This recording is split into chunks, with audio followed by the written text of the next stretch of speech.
CBSE Board, History, Chapter 8, Part 11, audio by Renee Matthew. Let us take a look at all the other attempts which people made during the evolution of the national dress. They were slowly sailing towards the point where they will design a national dress finally for themselves, and we saw how Tagore family took a lead in this. So, during this evolution of the national dress, what happened is that people were more concerned in designing a dress that highlighted the feature of a particular region, just like what happened in Europe during the Victorian era. People wanted to highlight the features of a particular region, and that was what they were interested in now. In the late 1870s, Nana Nandini Devi, wife of Satyendranath Tagore, the first Indian member of the ICS, the Indian Civil Service, returned from Bombay to Calcutta. She adopted the Parsi style of wearing the sari pinned to the left shoulder with a brooch and worn with a blouse and shoes. So this was the style adopted by this personality, Nana Nandini Devi. And she was the first Indian member of the Indian Civil Service because it was filled. The administrative positions were filled with the foreigners, and she was the first privileged woman to be a part of it. And you can see the picture of this lady in the textbook also. As I told you earlier, the pictures given in the textbook will not be included in the videos, but extra pictures based on research will definitely be shared with you. So look at her style. She adopted the Parsi style of wearing the sari pinned to the left shoulder with a brooch and worn with a blouse and shoes. It is very clear in that picture also, the style that she adopted. Look at these two pictures. This became a style later. This was quickly adopted by Brahmo Samaji women and came to be known as the Brahmika sari. So I will give you a little detail on what is Brahmo Samaj. So look at this particular point. So remember Brahmo Samaj. We will go to the next slide and see what is Brahmo Samaj. But before that, this was quickly adopted. What was it? The style which was brought about by the previous personality was quickly adopted by Brahmo Samaji women who belonged or was a part of the Brahmo Samaj, and came to be known as the Brahmika sari. The name of it is Brahmika sari. So they may ask you, questions can come like, how did the Brahmika sari evolve? So you have to definitely begin from this 19th century, how evolution of dress took place and how the Tagore family played a very important role in it. This style gained acceptance before long among Maharashtrian and Uttar Pradesh Brahmos, as well as non-Brahmos. So all these people adopted this style. It looked very elegant with a brooch, and it is pinned neatly also with a blouse. So this was a style adopted. However, these attempts at devising a pan-Indian style did not fully succeed. So this was also not a total success. We cannot say that it completely flourished the field. Women of Gujarat, Kodag, Kerala, Assam continued to wear different types of sari. So people from these particular places, they did not accept the Brahmika sari for some reason. It's not that they protested, but they did not completely accept it, and they wore a sari in a different way, not in the style of the Brahmika sari. Now, I told you to remember this point, Brahmo Samaj. What is it? Because these women who belonged to the Brahmo Samaj only adapted this style of sari. Brahmo Samaj is the societal component of Brahmoism, which began as a monotheistic reformist movement of the Hindu religion that appeared during the Bengal Renaissance. So they were more particular about believing in one particular god or one particular deity, and they were a kind of Reformation group. So it was very famous in the olden days, and it began as a monotheistic reformist movement which strongly told that we should just follow one principle or one god or one deity of the Hindu religion.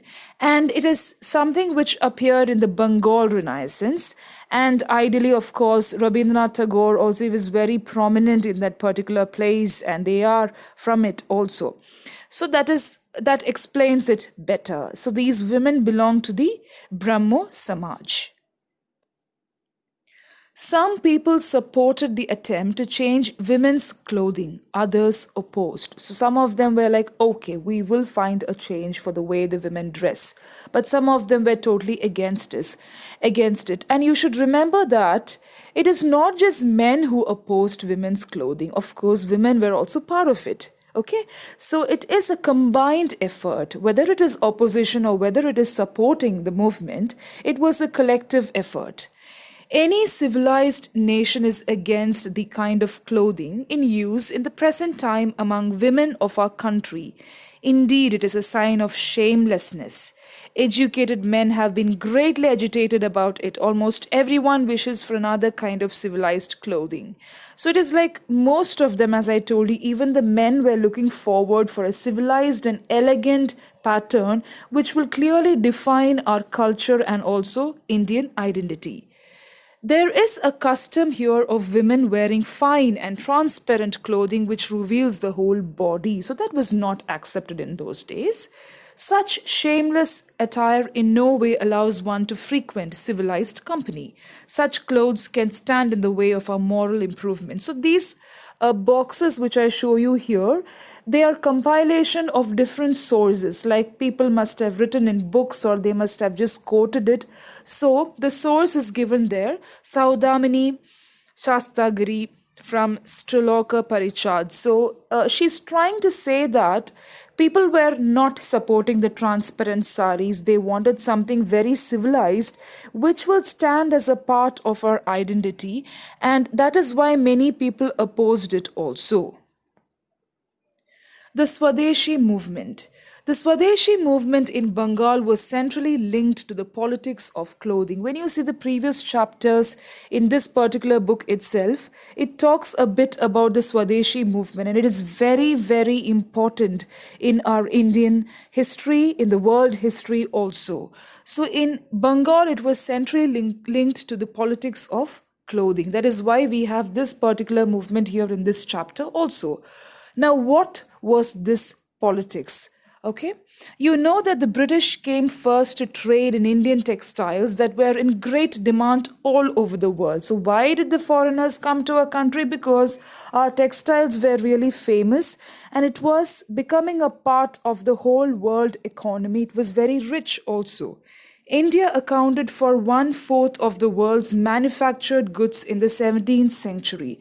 So India was only producing these textiles for almost 1/4 of the country in the 17th century. So the foreigners were like, okay, Indians are producing so much and they're gaining fame.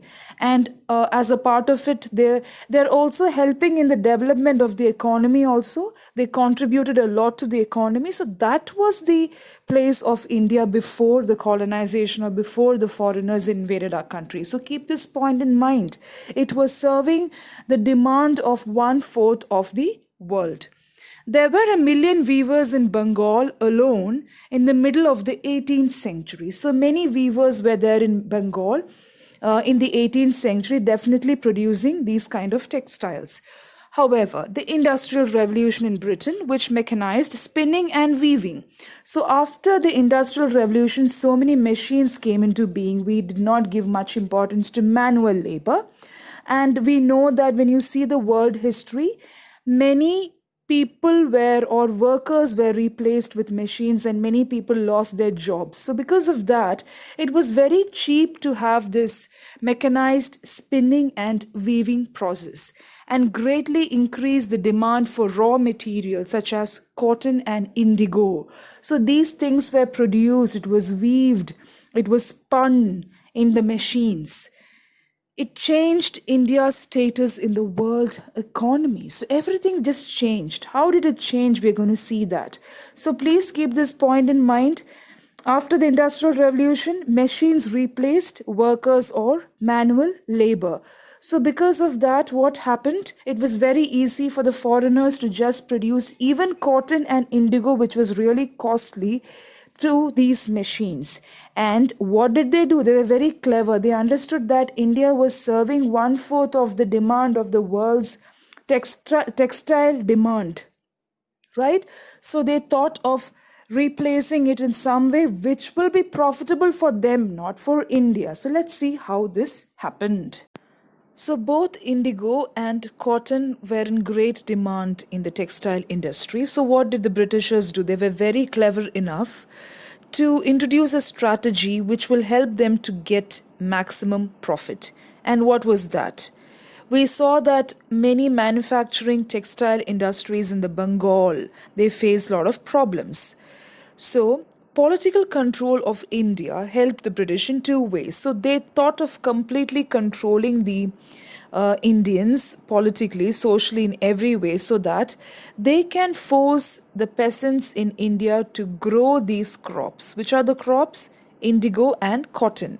And then once they get these raw materials, they will take it to their place in UK, use the machines, and do it in a very cheap way. Like manufacturing process will be carried in a cheap way. Why is it so? Because of the industrial revolution, they have all the machines with them, and they also did away with the workers. They were not using the workers for making spinning and weaving procedures at all.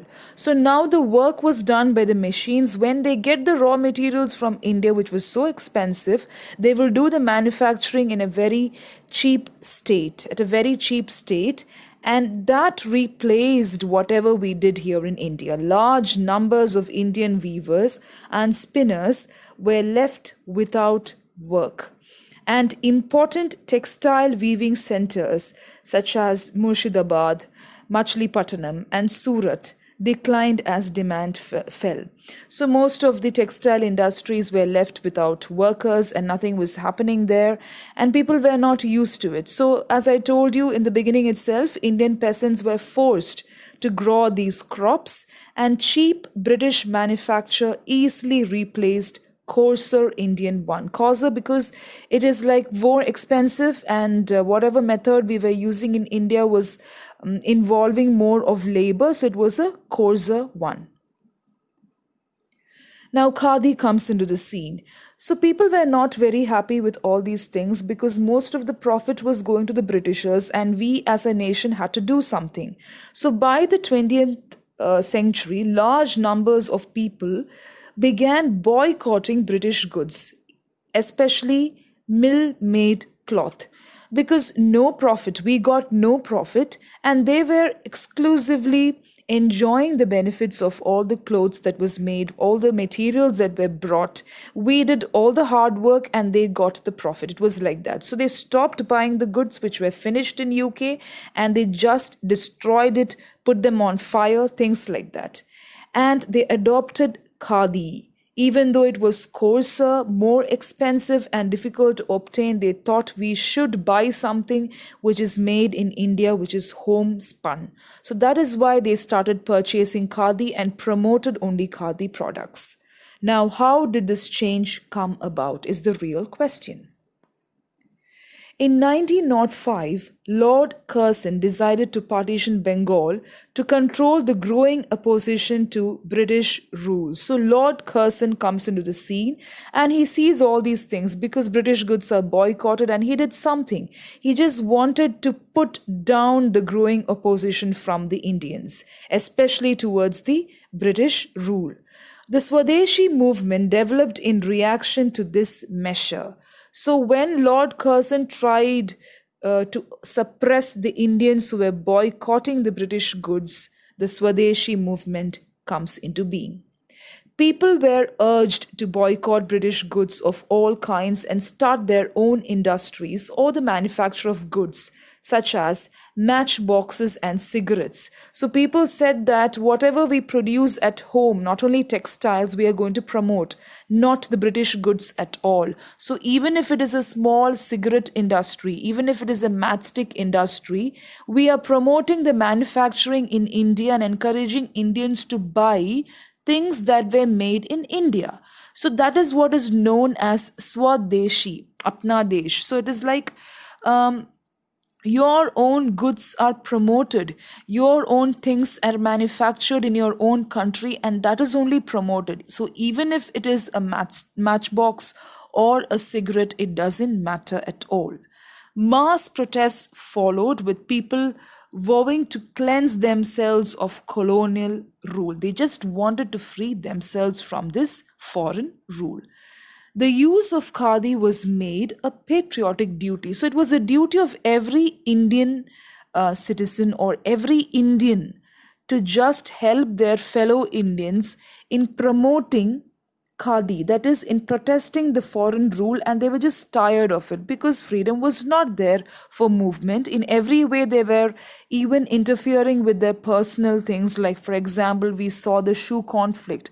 This is something which Indians followed over centuries, and it is the custom of India. So, when things of such sort were disturbed, when it was interfered, it was the patriotic duty of every Indian to just promote what we did or what was familiar to us as a nation. Women were urged to throw away their silks and glass bangles and wear simple shell bangles, which was really produced in India. Rough homespun was glorified in songs and poems to popularize it. Homespun means something which is made in our country itself. Even khadi was like that, spun at home. So even the accessories, they replaced the glass bangles and costly silk bangles, whatever they were using, the silk material, with shell bangles.